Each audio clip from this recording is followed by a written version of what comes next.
प्रभु का धन्यवाद हो कि आज फिर से हम प्रभु के चरणों में हैं और आज फिर प्रभु हमें अपने चरणों के पास लेकर आया कि हम उसकी आराधना और उसकी स्तुति करें। परमेश्वर हमारा महान परमेश्वर है, सामर्थी है और वो हमेशा निरंतर अपने लोगों से प्यार करता है, अपने लोगों पर तरस खाता है, अपने लोगों पर जो है अपने अनुग्रह को उड़ेलता है। आज जब हम प्रभु की उस बड़ी दया के कारण से प्रभु के चरणों के पास उसकी आराधना स्तुति करने के लिए हम सब जब इकट्ठा हुए हैं, हम प्रभु को धन्य कहें क्योंकि उसने हमें फिर से पूरे सप्ताह संभाल कर रखा और अपने चरणों के पास आने के लिए हमें आशीष दी। न जाने कितने लोग थे जो इस संसार से कूच करके चले गए, लेकिन प्रभु के अनुग्रह की दृष्टि हम सब के परिवारों पर, हम सब की जिंदगियों पर बनी रही। आज फिर हम एक बार फिर से आप सबका इस ऑनलाइन हिंदी सर्विस में आपका स्वागत करते हैं और भारतीय नवजीवन कैलवरी चर्च जो है आपको जो है आमंत्रित करता है इस आराधना में। आप इस आराधना के साथ जुड़ करके आप अपने जीवन में आत्मिक लाभ उठा सकते हैं और परमेश्वर के वचन की जो सच्ची शिक्षा है और सही शिक्षा है उसको हम इस आराधना में हम जुड़ करके सीख सकते हैं। आज फिर जब हम प्रभु की आराधना करने के लिए जा रहे हैं, हम अपने मनों को प्रभु की ओर उठाएंगे, अपने हृदय को प्रभु की ओर लगाएंगे, हर भावना को प्रभु के प्रति समर्पित करेंगे ताकि हम परमेश्वर की आराधना आत्मा और सच्चाई के साथ कर सकें। हम प्रार्थना में चलेंगे। हमारे जीवित महान सर्वशक्तिमान दयालु पिता परमेश्वर, हम धन्यवाद देते हैं कि तू सचमुच में हमारा परमेश्वर है। तूने प्रभु हमें अपने चरणों के पास आने के लिए आशीष दी कि आज फिर हम तेरी आराधना और तेरी स्तुति करें और प्रभु एक साथ मिल करके तुझे धन्य कहें। आज के प्रभु इस मधुर समय के लिए हम तुझे धन्यवाद देते हैं। आज जो कुछ भी हम आराधना में तेरी महिमा के लिए करते हैं प्रभु जी, उस सब बातों से तुझे महिमा मिले। होने दे कि प्रभु आज की आराधना सचमुच में तेरी महिमा का कारण हो और हर एक जन जो तेरी आराधना करता है तो उससे आशीष पाने वाला हो सके। हम एक एक जन को जो इस आराधना में जुड़ गया है, इस कलीसिया को जो आराधना में प्रभु जुड़ गई है, हम तेरे हाथों में देते हैं और चाहते हैं प्रभु इस आराधना का आदि अंत अल्फा और ओमेगा तू हो। हम सब कुछ तेरे हाथों में सौंपते हुए इस पूरी आराधना पर तेरी आशीष चाहते हुए अपने जीवन को तेरे हाथों में देते हुए इस विनती को प्रभु यीशु ख्रिस्ट के नाम से मांगते, आमीन। प्रभु का धन्यवाद हो कि आज फिर हम प्रभु की आराधना में शामिल हो गए हैं, सम्मिलित हो गए हैं और हम आज फिर अपने मनों को तैयार करेंगे इस गीत के द्वारा से जो परमेश्वर की महिमा में गाया जाता है। और हम सब मिलकर भी अपने घरों पर इस गीत को गा सकते हैं ताली बजाकर, ताकि हमारे जीवन भी इस आराधना से जुड़ा रहने वाला हो सके। आइए हम इस गीत को सुनेंगे।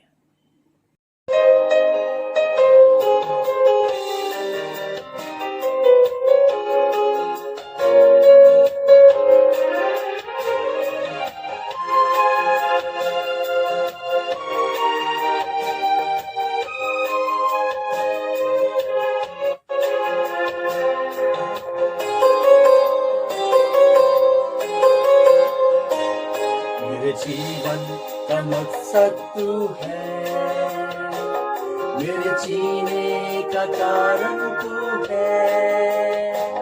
मैं जीऊं या मरूं तू मेरे लिए है, तू मेरा प्रभु। मेरे जीवन का मकसद तू है, मेरे जीने का कारण तू है। मैं जीऊं या मरूं वो तेरे लिए है, तू मेरा प्रभु।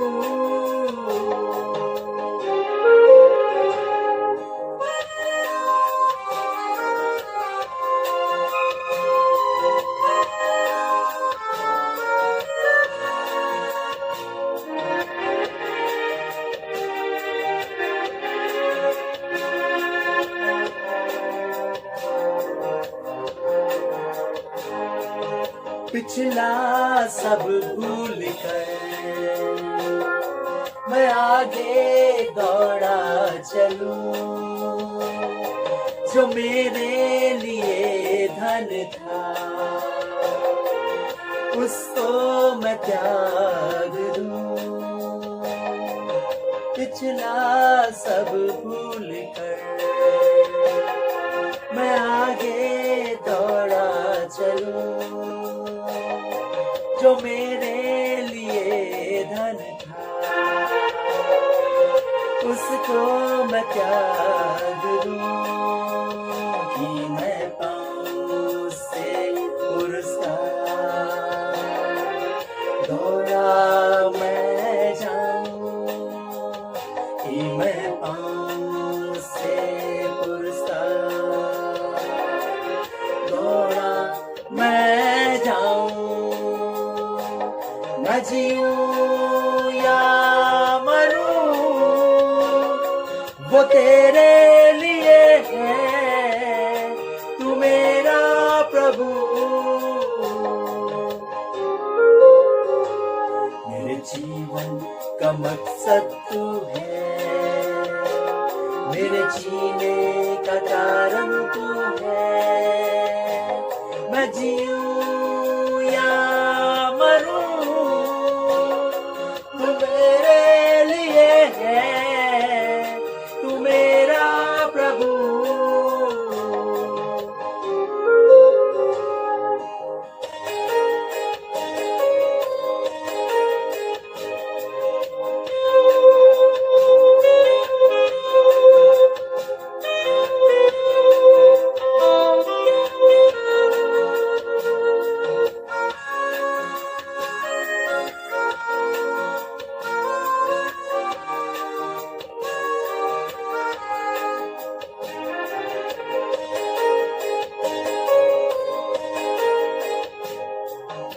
मुझ पर हुई है कृपा,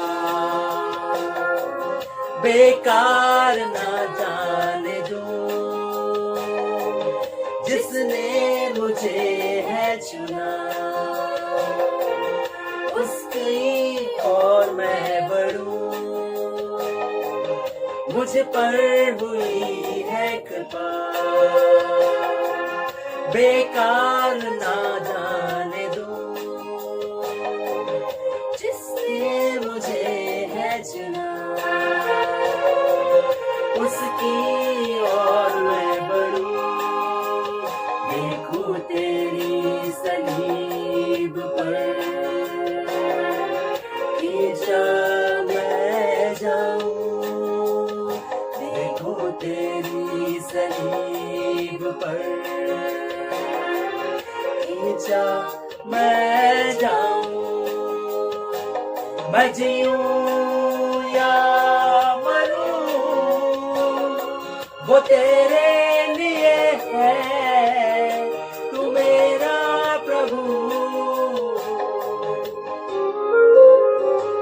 मेरे जीवन का मकसद तू है, मेरे जीने का कारण तू है। मैं जीऊं या मरूं, वो तेरे लिए, तू मेरा प्रभु।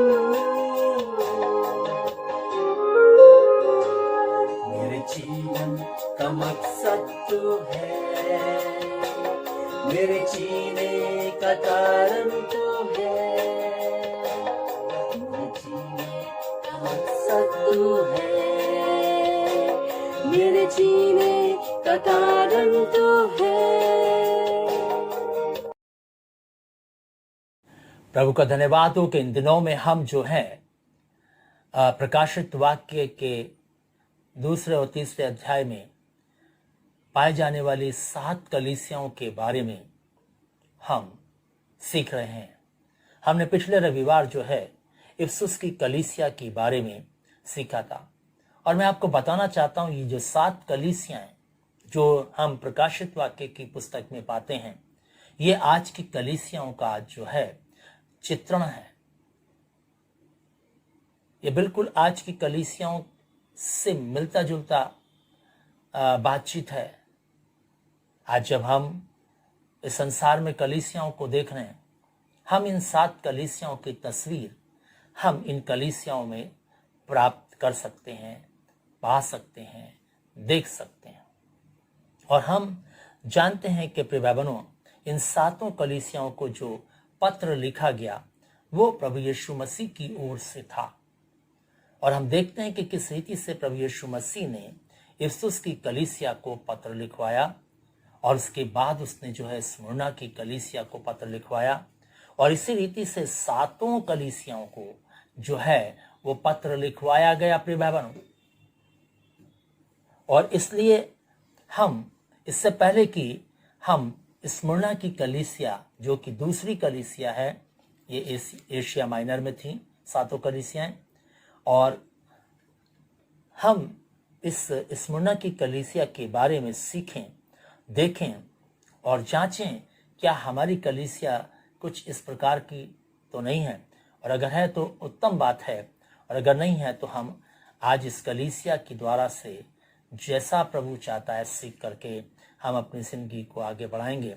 मैं आपसे बात कर रहा था और कह रहा था कि ये जो पत्र हैं वो प्रभु यीशु मसीह के द्वारा से लिखे गए हैं, और यदि हम प्रकाशित वाक्य का पहला अध्याय और उसके 18 पद से पढ़ें तो यहाँ पर हम देखते हैं कि किस रीति से परमेश्वर का वचन हमें इस बात को सिखाता है। 18 में लिखा है, मैं मर गया था और अब देख मैं युगानुयुग जीवता हूँ, और मृत्यु और अधलोक की कुंजियां मेरे पास हैं। इसलिए जो बातें तूने देखी हैं, जो बातें हो रही हैं, जो बातें इसके बाद होने वाली हैं, इन सब बातों को लिख ले, अर्थात उन 7 तारों के भेद को जिन्हें तूने दाहिने हाथ में देखा, और उन 7 सोने के दीवटों का भेद। वे 7 तारे हैं, 7 कलीसिया के दूत हैं, और 7 दीवट 7 कलीसियां हैं। और आगे दूसरे अध्याय के पहले पद में लिखता है, इफिसुस की कलीसिया के दूत को लिख, जो सातों तारे दाहिने हाथ में लिए हुए सोने के सातों दीवट के बीच फिरता और ये कहता है। और यहाँ पर हम देखते हैं कि कौन लिख रहा है इस पत्र को। लिखता है, मैं मर गया था, अब देख मैं युगानुयुग क्या हूं, जीवित हूं। वो इस बात को लिखवा रहा है यूहन्ना से, जो पतमस टापू में है। उसको जो है कह रहा है, लिख, जो पत्र मैं लिखवाता हूं उसको लिख। और यीशु मसीह इस पत्र को लिखवा रहा है स्मुरना की कलीसिया को। ये दूसरी कलीसिया है।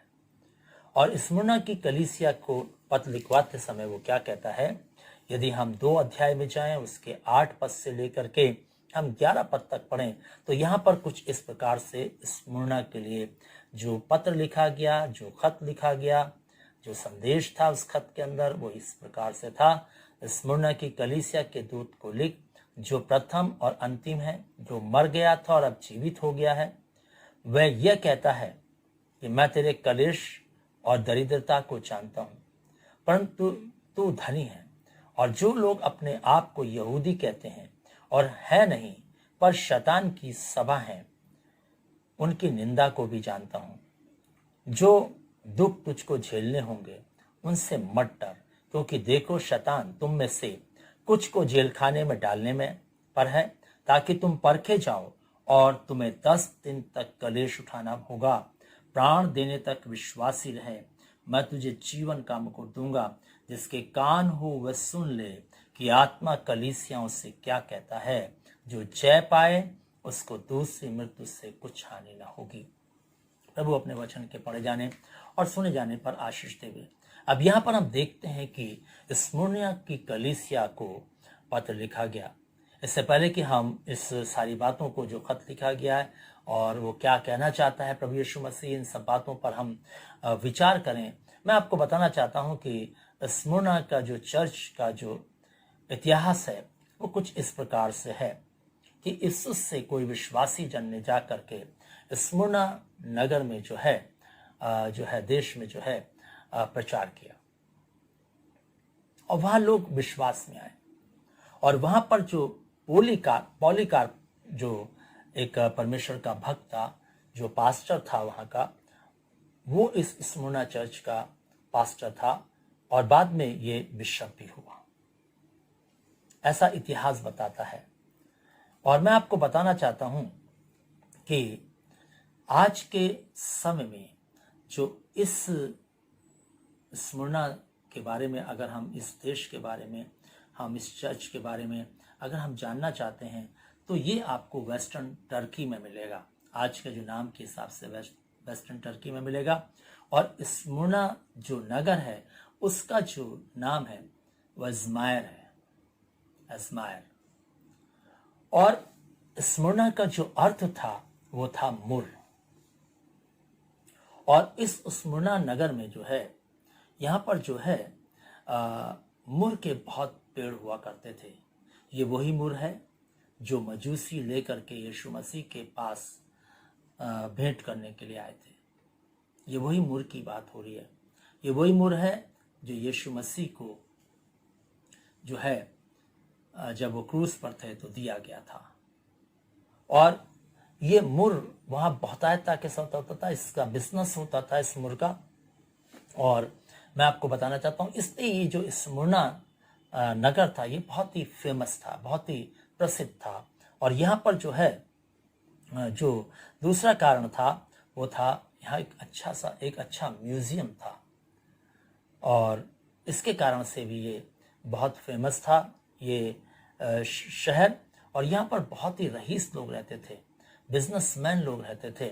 और ये जो है बिल्कुल ऐसा था जैसे कि आज के ज़माने का स्विट्ज़रलैंड, बहुत खूबसूरत जैसे स्विट्ज़रलैंड है वैसे ही ये स्मुरना नगर था। और मैं आपको बताना चाहता हूँ कि इस धनाढ्य शहर में, इस वैभवशाली शहर में, इस वैभवशाली नगर में जो है स्मुरना का चर्च था।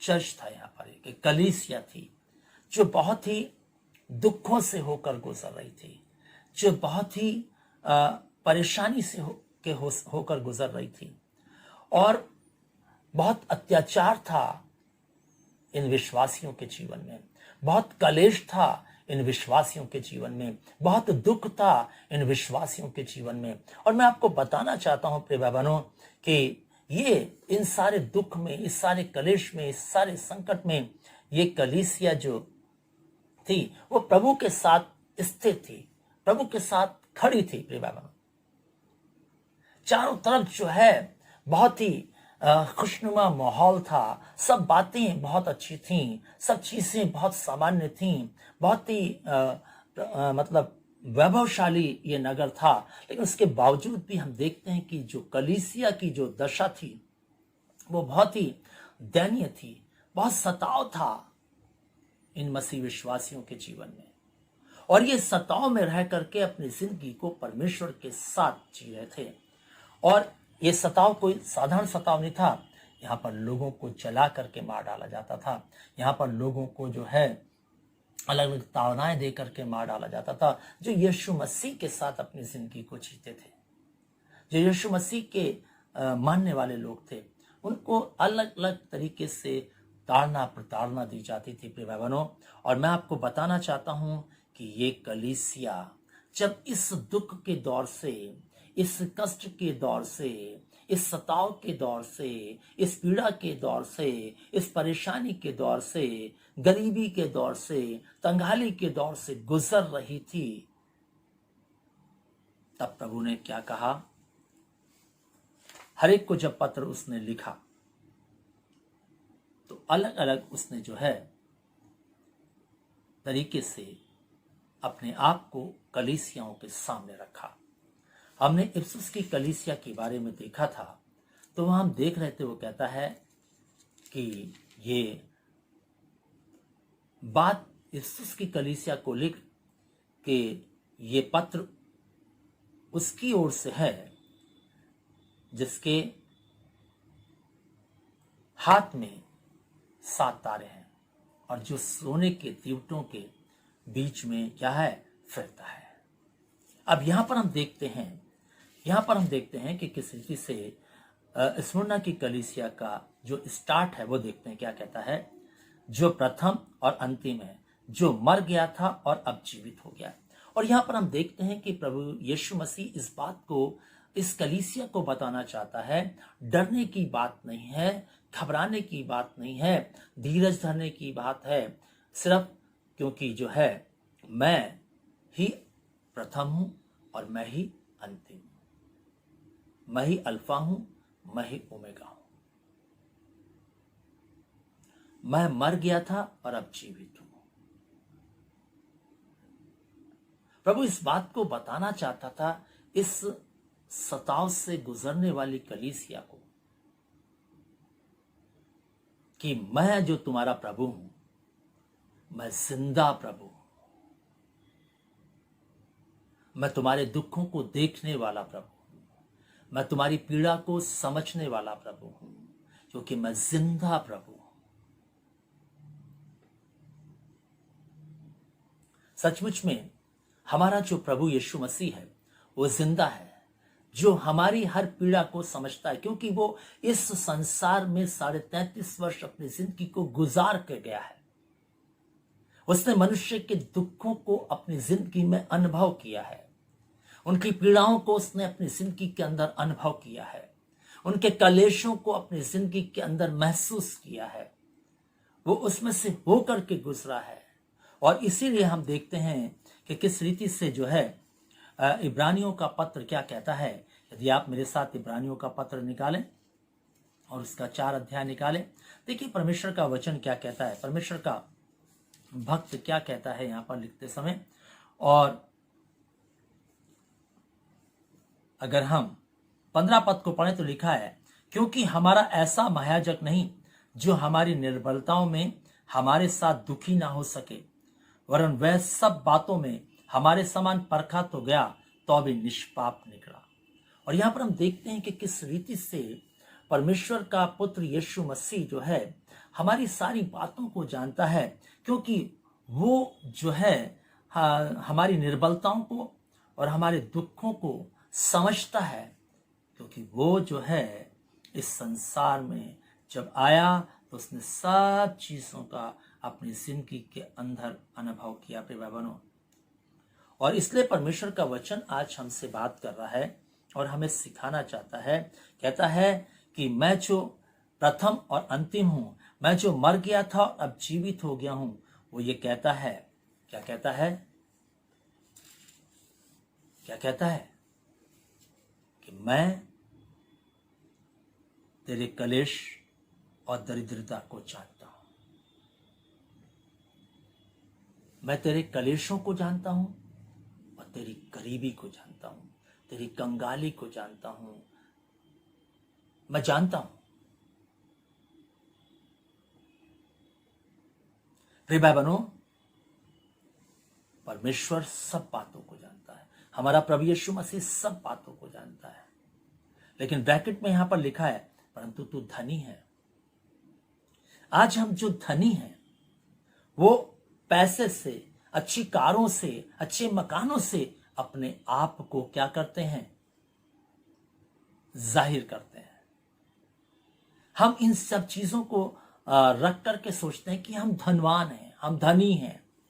लेकिन यहां पर हम देखते हैं कि किस रीति से प्रभु यीशु मसीह इस चर्च को, इस कलीसिया को, इन विश्वासियों को खत लिखवाते हुए ये कहते हैं कि मैं जानता हूं तेरे कलेशों को, तेरी दृढ़ता को जानता हूं, परंतु ब्रैकेट में तू धनी है।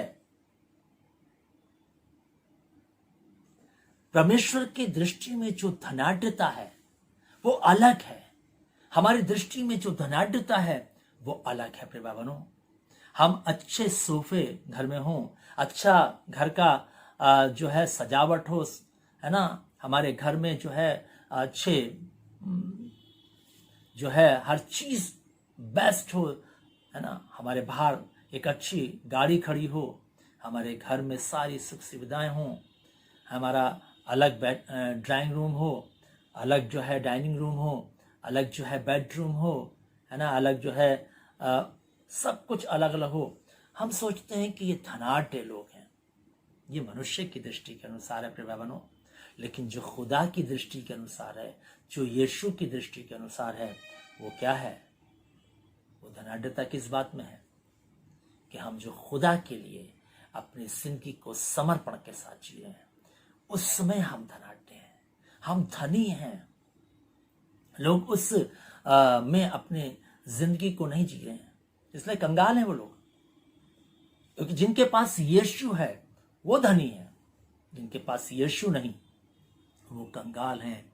चाहे भले ही उनके पास कितना भी रुपया हो, कितना भी पैसा हो, कितना भी सब कुछ हो, क्योंकि वो कहता है कि मैं मर गया था, अब जीवता हूं। इसलिए तुम्हें डरने की बात नहीं, घबराने की बात नहीं, परेशान होने की बात नहीं, चिंता करने की बात नहीं, क्योंकि मैं तुम्हारा जिंदा खुदा हूं। और इसलिए परमेश्वर आज हमसे कहना चाहता है, प्रभु आज हमें बताना चाहता है प्रिय बहनों, कि वो सब कुछ जानता है, सब कुछ जानता है, सब कुछ जानता है। वो उससे कुछ भी हम छिपा नहीं सकते। गांठ गांठ गूदे को जानने वाला परमेश्वर है। और वो कहता है मैं जानता हूं, मैं जानता हूं। जब हम आराधना के लिए इकट्ठा होते हैं अपने कलीसिया में, और इन दिनों में जब हम अपने घरों में अपने परिवार के साथ इकट्ठा हो रहे हैं, और अगर परिवार में बहुत सारे लोग नहीं, केवल हम 2 लोग हैं इकट्ठा हो रहे हैं, यदि 2 भी नहीं तो हम एक अकेले परमेश्वर के साथ इकट्ठा हो रहे हैं, प्रभु जानता है कि हम आराधना किस मनसा से कर रहे हैं।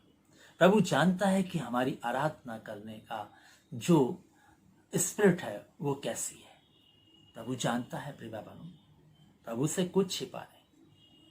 लोग इस कलीसिया को कंगाल, गरीब, सब कुछ समझ रहे थे, लेकिन प्रभु इस कलीसिया को क्या समझ रहा था, धनी, धनाढ्य, जिसके पास प्रभु है, जिसके पास प्रभु का वचन है, जिसके पास प्रभु का जीवन है, जिसके पास प्रभु की सामर्थ है, धीरज है, वो धनी है। जो सब बातों के सहने की शक्ति रखते हैं, वो धनी है प्रिय भाई बहनों, प्रभु ने कहा। और इसलिए प्रभु सब जानता है प्रिय भाई बहनों कि हम प्रभु के समीप अपनी आराधना स्तुति किस प्रकार से लाते हैं। हम जो कलीसिया में इकट्ठा होते हैं, हमारे कलीसिया में इकट्ठा होने का कारण क्या है, क्यों हम आते हैं, क्या मकसद है, सब जानता है प्रिय भाई बहनों, उससे कुछ भी छिपा नहीं। मैं एक उदाहरण आपको दूं लूका रचित सुसमाचार के, यदि हम 18वें अध्याय में जाएं, देखिए बाइबल क्या कहती है। लूका रचित सुसमाचार और उसका 18वां अध्याय, और अगर हम 9 पद से पढ़ें तो यहां पर जो है फरीसी और चुंगी लेने वाले का एक दृष्टांत प्रभु यीशु मसीह ने कहा। और यहां पर बताया कि बहुत सारे लोग थे जो अपने पर भरोसा रखते थे कि हम धर्मी हैं, और उसने एक दृष्टांत, लोगों को वो तुच्छ जानते थे, एक दृष्टांत कहा कि 2 मनुष्य मंदिर में प्रार्थना करने के लिए गए। उसमें एक फरीसी था, मतलब धार्मिक व्यक्ति था, और दूसरा जो है चुंगी लेने वाला अर्थात एक पापी मनुष्य था।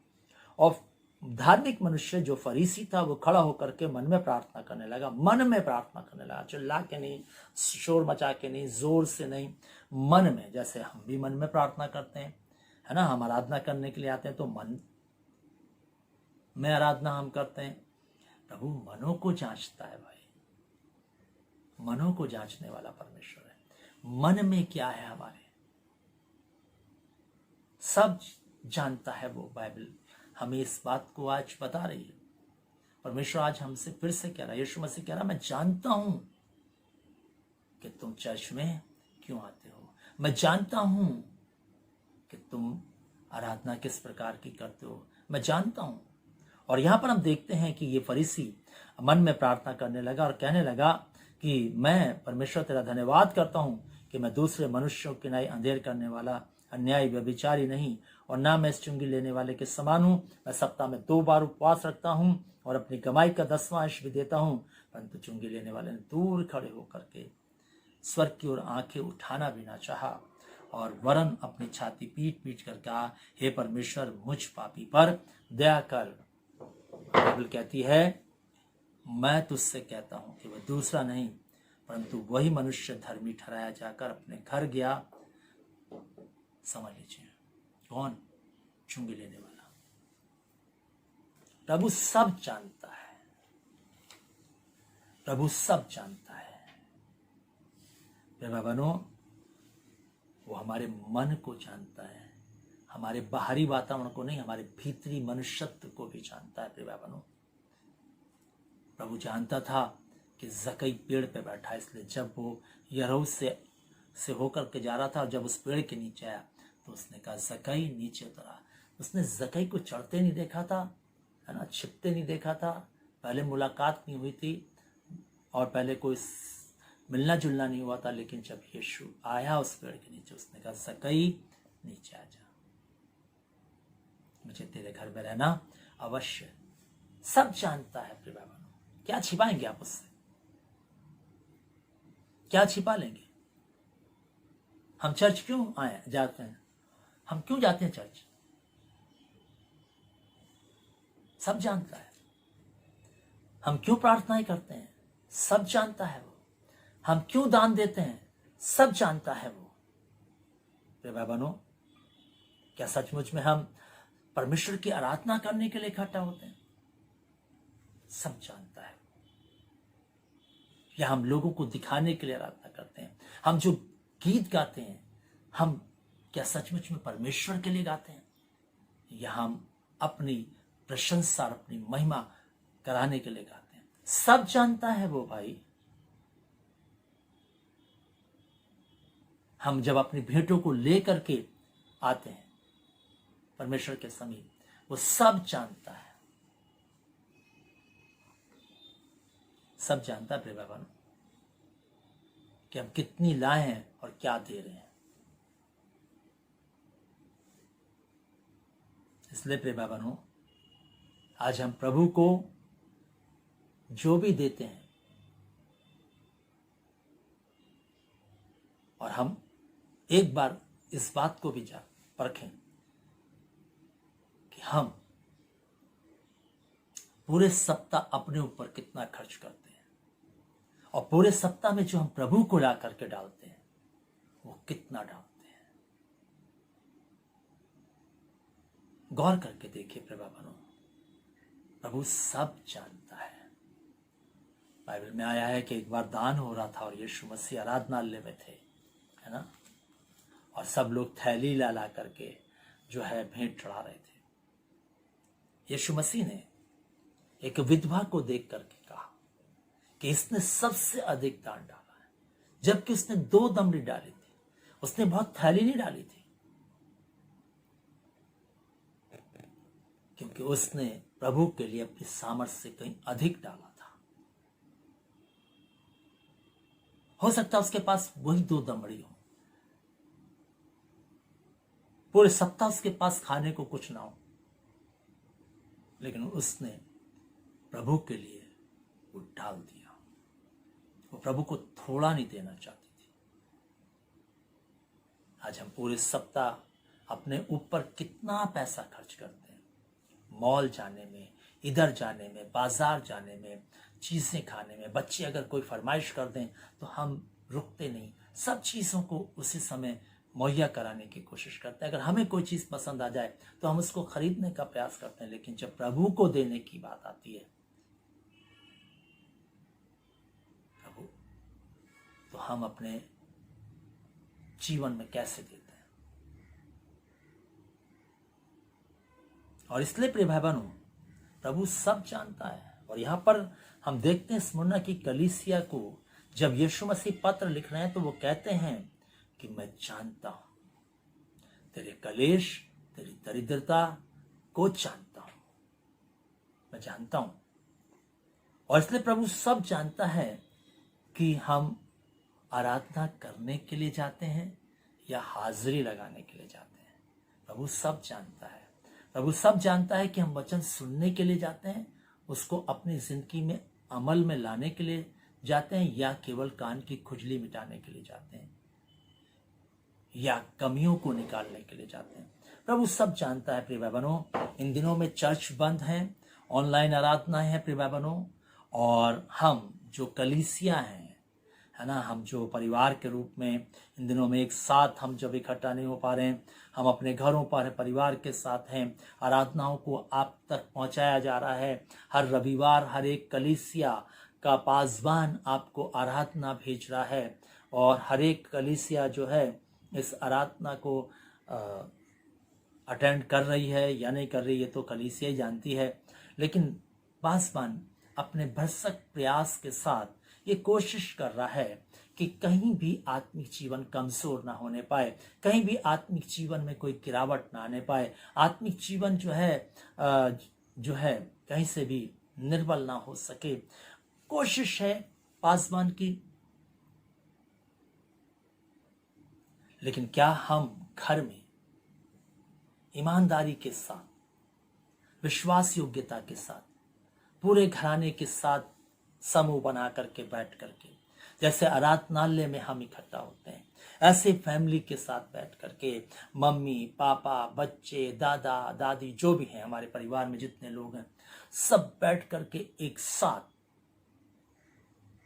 10 बजे आराधना का टाइम है हमारी कलीसिया का, क्या हम 10 बजे ठीक आराधनालय की रीति के अनुसार हम परिवार के साथ प्रभु के चरणों में आते हैं कि नहीं? क्योंकि प्रिय भाई बहनों, प्रभु सब जानता है। ये याद रखिएगा, भूलिएगा नहीं, प्रभु सब जानता है, प्रभु को सब मालूम है। मैं भले ही आपको आकर के ना देखूं कि आप 10 बजे आराधना करने के लिए बैठ रहे हैं कि नहीं बैठ रहे हैं, लेकिन मैं ये जरूर कहना चाहता हूं कि यहां पर स्मुरना की कलीसिया को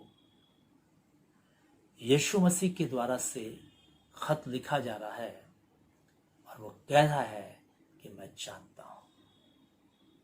प्रभु सब जानता है प्रिय भाई बहनों, और इसलिए आज हम जो है इस आराधना को उतना महत्व नहीं दे रहे। जब आराधना ये घर में आ रही है और हम परिवार के साथ इकट्ठा हो रहे हैं, हम इसको थोड़ा सा अपने जीवन में उस तरीके से नहीं ले पा रहे प्रिय भाई बहनों, हम इस तरीके से ग्रहण नहीं कर पा रहे, है ना।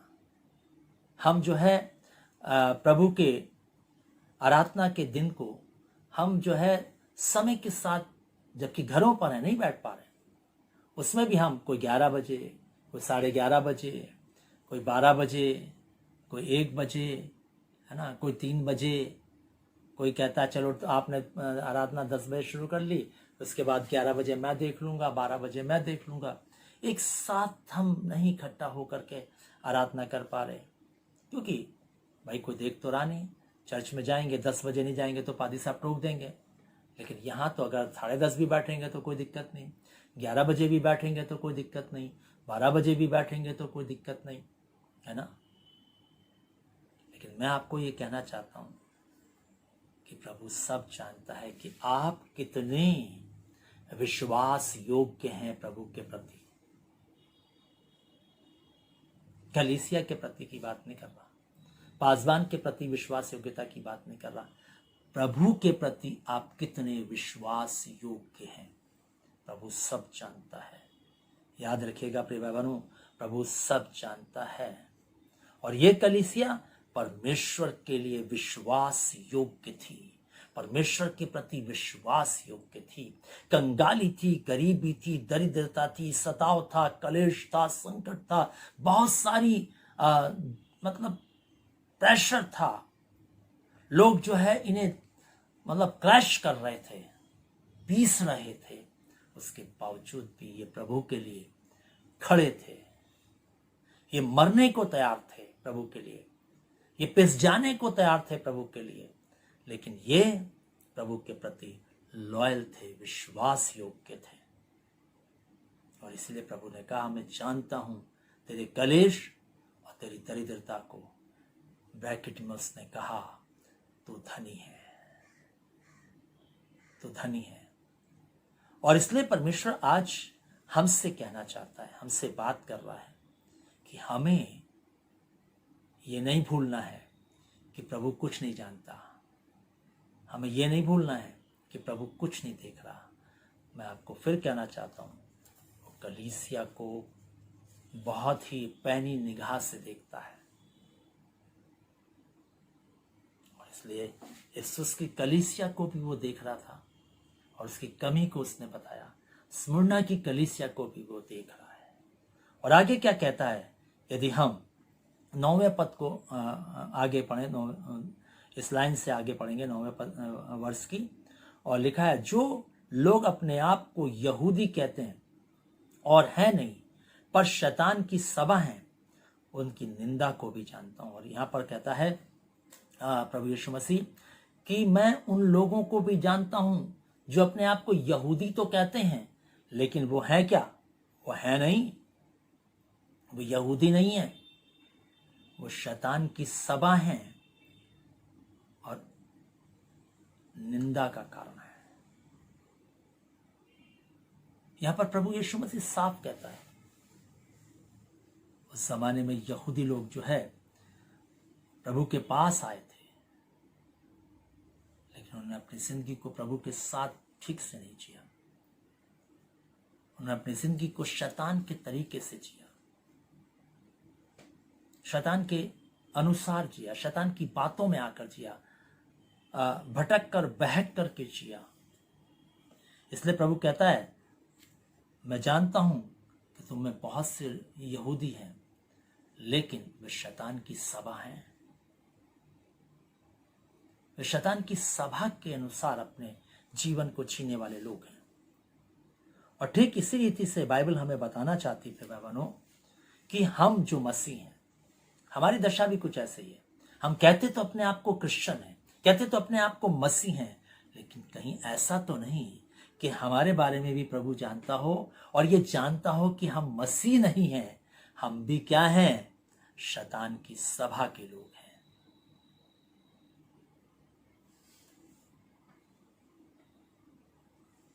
हम जो निरंतर निंदा करते रहते हैं, हम निंदा करने वाले लोग हैं। प्रभु सब जानता है प्रिय भाई। इसलिए आज भी हमें अपने जीवन को सुधारने की आवश्यकता है। इससे पहले कि प्रभु आए और कलीसिया को अपनी ले जाए, अगर हम उस कलीसिया में शामिल होना चाहते हैं जो उठाए जाने वाली है, अगर हम उस कलीसिया के हिस्सेदार बनना चाहते हैं जो प्रभु के साथ बादलों पर जाएगी, तो मैं कहना चाहता हूं प्रिय भाई बहनों, आज प्रभु हमें सिखाना चाहता है प्रिय भाई बहनों, प्रभु का आत्मा आज हमसे बात कर रहा है प्रिय भाई बहनों, कि मत भूलो कि वो सब कुछ जानता है, सब कुछ जानता है, क्योंकि वो हमारे मनों को जांचने वाला परमेश्वर है। वो हमारे हृदय की उठती हुई भावनाओं को समझने वाला परमेश्वर है। उससे कुछ भी छिपा नहीं, क्योंकि वो ऐसा परमेश्वर जिसने हमें मां के गर्भ में रचते हुए देखा है। उससे हम क्या छिपा सकते हैं और क्या हम उसको धोखा दे सकते हैं प्रिय भाइयों? आज हम मसीह होकर के, क्रिश्चियन होकर के हम परमेश्वर को धोखा देने की कोशिश कर रहे हैं। हम दोहरी जिंदगी जीते हैं, हम दो तरीके की जिंदगी को इस पृथ्वी पर जीते हैं। हम चर्च में कुछ अलग तरीके से, बाहर कुछ अलग तरीके से, परिवार में कुछ अलग तरीके से और संसार में कुछ अलग तरीके से हम अलग अलग पार्ट में अपनी जिंदगी को जीते हैं। प्रिय बहनों, परमेश्वर सब जानता है, सब जानता है। और इसलिए यहां पर कहता है प्रभु का वचन कि वे अपने आप को यहूदी तो कहते हैं पर है नहीं, शैतान की सभा है, और उनकी निंदा को भी मैं जानता हूं। जो वो निंदा के काम करते रहते हैं, निंदा की जिंदगी जीते रहते हैं, निंदा करते रहते हैं, मैं सब जानता हूं। और इसलिए प्रिय भाई बहनों, आज भी प्रभु हमसे बात कर रहा है। प्रभु आज भी हमसे कह रहा है कि आइए हम अपनी जिंदगी को जांचें। क्या हम मसीह कहकर अपने आप को, या मसीह कहलाकर अपने आप को, कहीं हम शैतान की सभा तो नहीं है, हम शैतान के साथ संभागी तो नहीं है, हमारी जिंदगी शैतान के साथ तो जीवन को नहीं जी रही है। आइए हम जांचें, परखें प्रिय भाई बहनों अपनी जिंदगी को।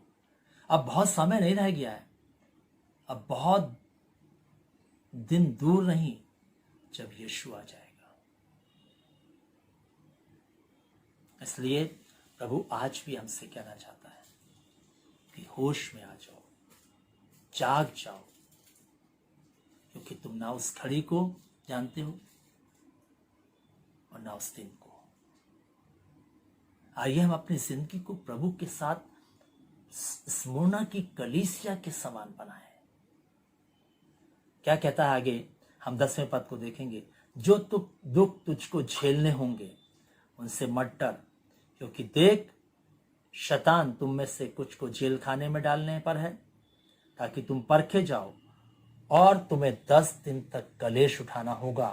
प्राण देने तक विश्वासी रहे तो मैं तुझे जीवन का मुकुट दूंगा। और यहां पर हम देखते हैं कि ऐसा समय आएगा प्रिय भाई बहनों, जो यहां पर लिखा है कि लोग जो है क्या करेंगे। आइए मेरे साथ निकालें मत्ती रचित सुसमाचार और उसका 24 अध्याय और उसके 9 पद को हम पढ़ेंगे, तो यहां पर ऐसा लिखा हुआ है प्रिय भाई बहनों, तब वे कलेश देने के लिए तुम्हें पकड़वाएंगे, तुम्हें मार डालेंगे, और मेरे नाम के कारण सब जातियां तुमसे बैर करेंगी। और लिखा है, तब बहुत से ठोकर खाएंगे और एक दूसरे को पकड़वाएंगे और एक दूसरे से बैर रखेंगे। और यहाँ पर साफ लिखा हुआ प्रिय भाई बहनों कि क्या है, तब वे कलेश देने के लिए तुम्हें पकड़वाएंगे, तुम्हें मार डालेंगे, और मेरे नाम के कारण सब जातियां तुमसे क्या करेंगी, बैर रखेंगे। और लिखा है आगे, जेल खानों में डालेंगे, बंदी गृह में डाल देंगे हम लोग पकड़ पकड़ करके, लिखा है बाइबल के अंदर। जब हम सुसमाचारों को पढ़ेंगे, यीशु मसीह ने कहा ऐसा होगा। 15 अध्याय में जाएं यूहन्ना रचित सुसमाचार के और 18 पद से पढ़े, लिखा है, यदि संसार तुमसे बैर रखता है तो तुम जानते हो कि उसने तुमसे पहले मुझसे बैर रखा। यदि तुम संसार के होते तो संसार अपनों से प्रेम रखता है, इस कारण कि तुम संसार के नहीं, वरन मैंने तुम्हें संसार से चुन लिया है, इसलिए संसार तुमसे बैर रखता है। जो बातें मैंने तुमसे कही थी, दास अपने स्वामी से बड़ा नहीं होता, उसको याद रखो। यदि उन्होंने मुझे सताया तो तुम्हें भी सताएंगे, और उन्होंने मेरी बात मानी तो तुम्हारी बात भी मानेंगे। 21वें पद में लिखा, परंतु ये सब कुछ मेरे नाम के कारण तुम्हारे साथ करेंगे, क्योंकि वे मेरे भेजने वाले को नहीं जानते। और 16 अध्याय के पहले पद में लिखा है, ये बातें मैंने तुमसे इसलिए कहें कि तुम ठोकर ना खाओ, वे तुम्हें आराधनालयों में से निकलवा देंगे। वरन समय आता है कि जो कोई तुम्हें मार डालेगा वो समझेगा कि मैं परमेश्वर की सेवा करता हूँ। और ऐसी ऐसी बातें होंगी प्रिय भाई बहनों इस समय में, जिस समय में हम जिंदगी को ले आए। और इसलिए यदि हम प्रभु के साथ मजबूत नहीं होंगे, प्रभु के साथ हम विश्वास में खड़े नहीं होंगे, अगर हम अपने विश्वास को मजबूत नहीं करेंगे, तो मैं आपको कहना चाहता हूं कि हम कैसे, जब ऐसा समय आएगा, ऐसे कलेश में से होकर हमें गुजरना होगा, हम कैसे स्थिर रह पाएंगे प्रिय भाई। और इसलिए परमेश्वर का वचन कहता है इस कलीसिया के बारे में कि मैं जानता हूं, और कहता है मैं जानता हूं कि तुझे दुख झेलने होंगे। लिखा है इस कलीसिया को प्रभु यीशु मसीह, तुझे दुख झेलने होंगे। क्यों? क्योंकि जब संसार ने मुझसे बैर रखा तो तुमसे भी वो बैर रखेंगे। जब उन्होंने मुझे सताया तो तुम्हें भी सताएंगे, क्योंकि जो दास जो है कभी स्वामी से बड़ा नहीं होता।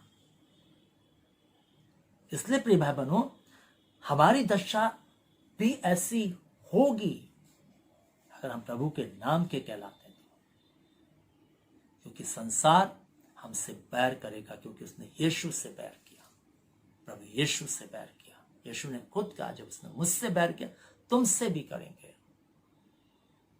इसलिए वो कहता है तुझे दुख झेलने होंगे, परंतु आगे कहता हूं उनसे मत डर, क्योंकि मैं अल्फा और मैं ओमेगा हूं, मैं प्रथम और मैं अंतिम, मैं जो मर गया था और अब जीवित हूं। मत डर, डर मत, इन दुखों को झेलने से मत डर। आज हम थोड़ी सी परेशानियां आती हैं, मुश्किलें आती हैं, दिक्कतें आती हैं, हम परेशान हो जाते हैं, हम जो है इधर उधर देखने लग जाते हैं, हम डामाडोल हो जाते हैं, हमारा विश्वास डामाडोल हो जाता है, हमारा जीवन डामाडोल हो जाता है। हम जो है एक प्रकार से मतलब परमेश्वर के साथ भी विश्वास योग्यता को खो देते हैं। यदि हम अय्यूब के जीवन के बारे में सोचें, विचार करें कि जो अपनी जिंदगी को शांति के साथ जी रहा था, एक पल में सब कुछ उसका खत्म हो गया। आप सोचिए कि वो कैसे प्रभु के साथ उन कलेशों में, उन मुश्किलों में, उन संकट की घड़ी में, उस दुख की घड़ी में वो कैसे प्रभु के साथ खड़ा रहा और कैसे कहने पाया कि तूने दिया, तूने लिया और तेरा नाम धन्य है। प्रभु तेरा नाम धन्य है। कैसे कहने पाया? क्यों? क्योंकि बाइबल कहती है क्योंकि वो प्रभु के साथ विश्वास योग्य था। अय्यूब की किताब कहती है एक भी बात उसने परमेश्वर के विरोध में नहीं की। हम तो अगर हमारी जिंदगियों में इतने संकट आ जाएं तो हम प्रभु को कह करके, ताने मार मार करके, ये सुना कि देख प्रभु हम तो तेरे लिए जीते हैं, हम तो तेरे लिए करते हैं, देख हम तेरे नाम के कहलाते हैं, लोग हमारे पर कितना अत्याचार करते हैं, हम जब तेरे नाम के कहलाते हैं प्रभु ऐसा करते हैं, वैसा करते हैं। दुनिया की बातें हम प्रभु को जो है अपने प्रार्थना के साथ कैसे कैसे मतलब हम पहुंचा देते हैं, ये कह के कि हम तेरे कहलाते हैं। लेकिन इस कलीसिया ने कभी नहीं कहा कि प्रभु हम तेरे कारण सताए जाते हैं, प्रभु हम तेरे नाम के कारण सताए जाते हैं, बल्कि प्रभु ने और कहा कि तुझे दुख झेलने होंगे पर उनसे मत डर। क्यों न डर? क्योंकि मैं अंतिम और प्रथम हूं, मैं प्रथम और अंतिम हूं, मैं मर गया था अब जीवित हूं, मैं जिंदा हूं, मत डर, क्योंकि मैं तुझे धर्म में दाहिने हाथ से संभाल लूंगा। मत डर तू।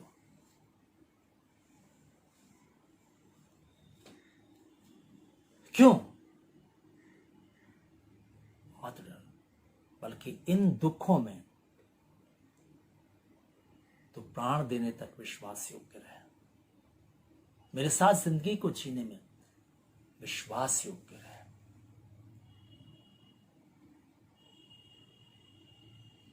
विश्वास योग्य रहे, विश्वासी रहे।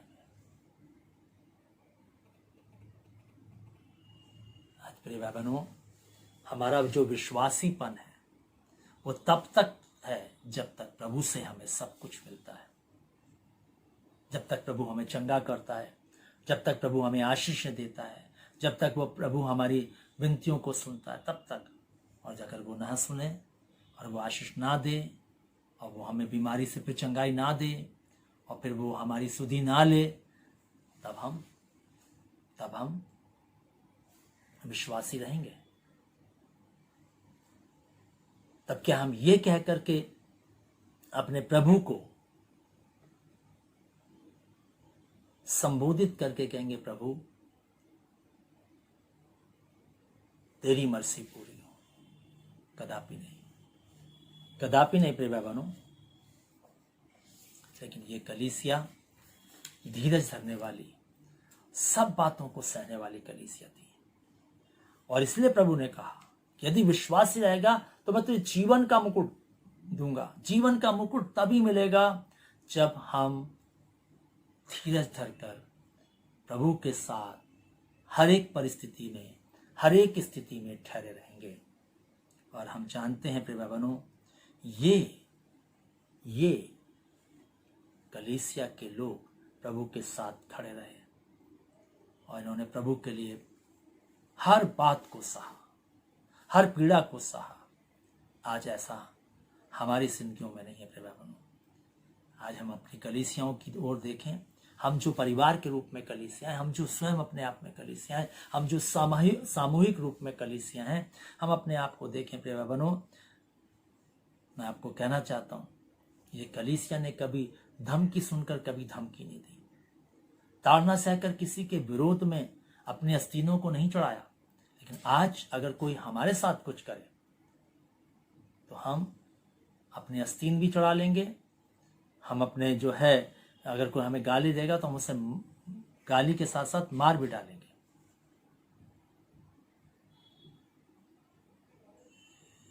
इसलिए प्रभु आज हमें सिखाना चाहता है, प्रभु आज हमें बताना चाहता है प्रिय भाई बहनों कि ये कलीसिया को शैतान ने बहुत दुख दिया, शैतान ने बहुत परखा, हमें भी परखेगा। बहुत उस्काया, हमें भी उस्काएगा।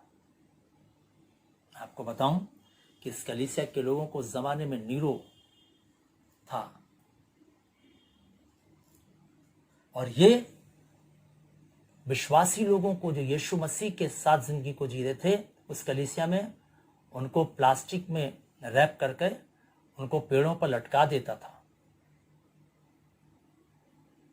अपने बर्थडे के समय पर, और फिर इन पर पेट्रोल डाल करके इनको कैंडल के रूप में इनको जलाता था। उस समय अपने बर्थडे को सेलिब्रेट करता था। ऐसी ऐसी पीड़ाएं इस कलीसिया के लोगों ने सही।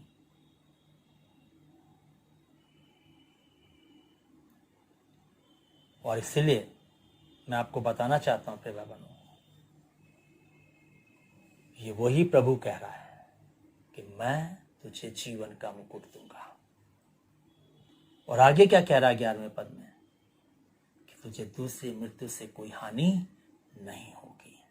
अगर तू मेरे प्रति विश्वास योग्य रहेगा, अगर मेरे प्रति तू विश्वासी बना रहेगा प्राण देने तक, तो धीरज धरे रहेगा प्राण देने तक, तो कहता है मैं तुझे जीवन का मुकुट दूंगा और दूसरी मृत्यु से तुझे हानि नहीं होगी। प्रिय भाई बहनों, हर एक कलीसिया से प्रभु बात कर रहा है, हर एक कलीसिया को सिखाना चाहता है, हर एक उस कलीसिया को जो बादलों पर जाना चाहती है, हर एक के लिए ये संदेश है। हर एक को इस स्मुरना की कलीसिया की तरह अपनी जिंदगी को इस पृथ्वी पर जीना होगा।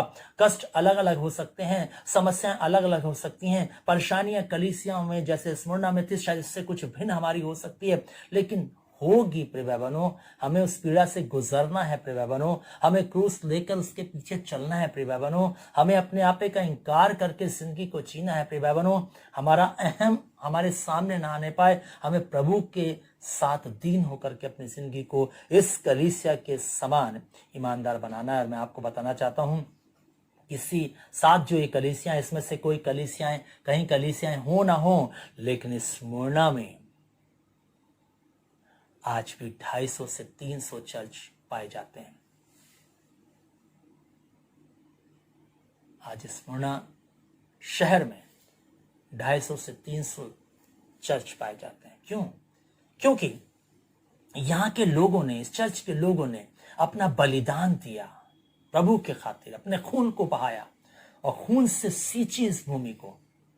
और इसलिए चाहे इप्सुस में हो ना हो, चाहे और अनेक जगह हो ना हो, लेकिन स्मुरना शहर में आज भी 250 से 300 चर्च पाए जाते हैं, क्योंकि उनके बलिदान के जो उन्होंने दिए प्रभु के लिए, वो व्यर्थ नहीं गए प्रिय भाई बहनों।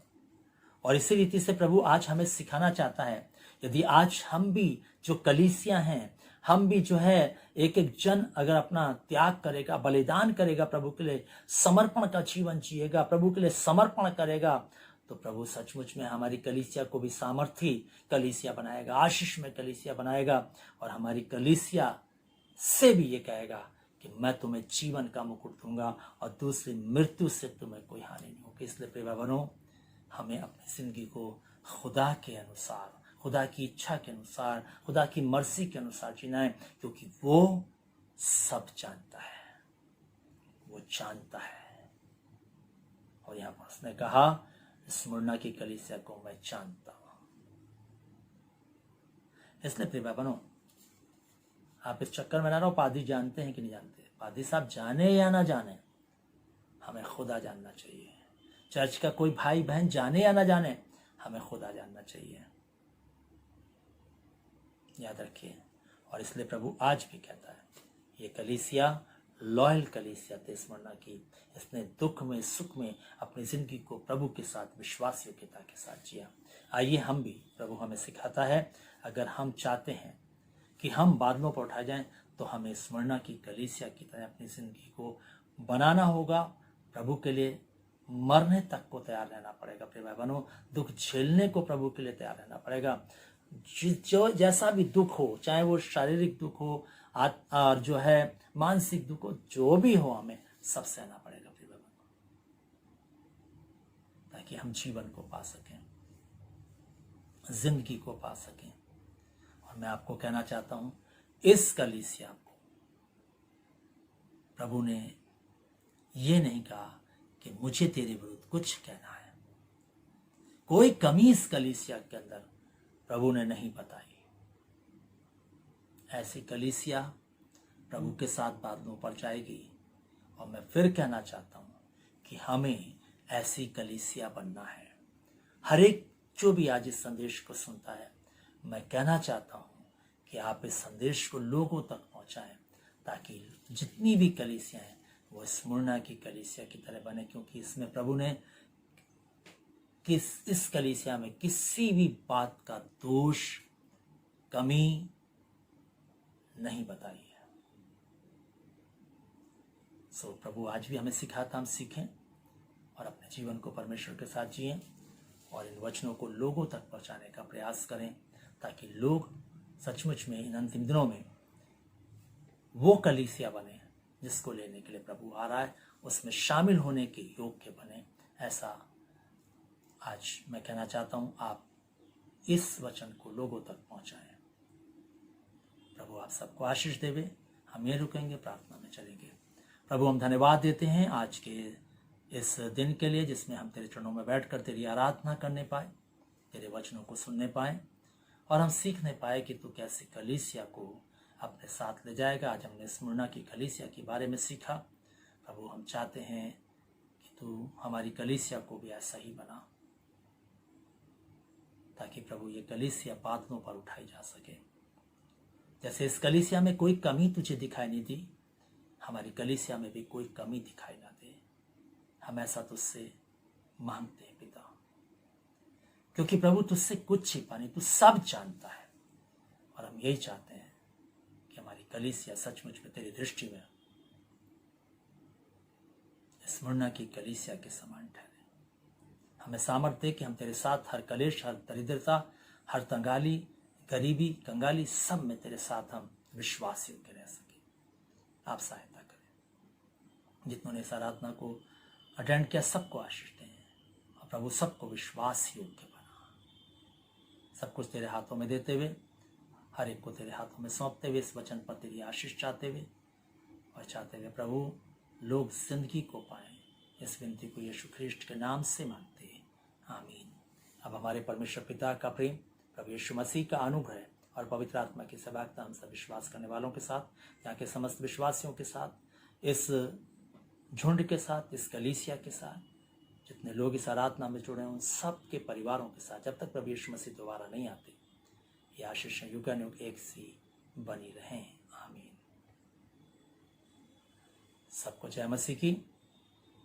आप हमारे इन वचनों को जो आज आपने सुने ज़रूर अपने प्रियों को शेयर करें ताकि वो भी जीवन को पा सकें।